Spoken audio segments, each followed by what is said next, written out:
Gordon Graham here with today's tip from Lexipol. And today's tip deals with doing your job and doing it right. Technical competence. I talk about this in all of my live lectures. You've got to be technically competent. And this applies to all my friends in public safety, the cops, the firefighters, the paramedics, and everybody in between. You've got to be technically competent. Why? I recently read a story about officers who were responding to a 911 call reporting a domestic violence situation. Cops arrived at the location and saw nothing outside. I am sure there's much more to the story, but the article says the cops never even got out of the car to investigate. And a woman was found later on inside, strangled to death. Now, maybe this was just plain laziness, but there had been prior domestic disturbance calls at the house.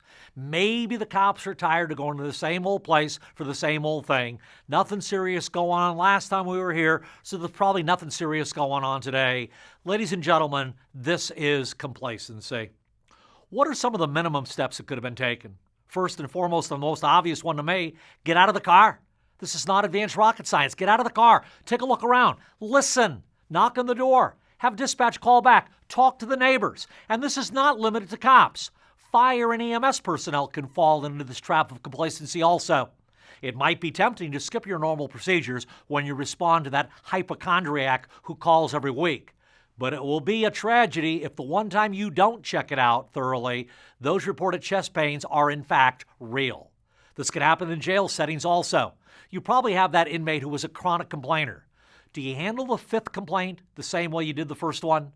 Really smart people thought long and hard to develop policies and procedures and protocols that we have in place. Sure, it takes a bit longer to follow them, but not following them could lead to tragedy. And when they look back on your actions, the excuse, you didn't think it was a big deal, is just not going to cut it.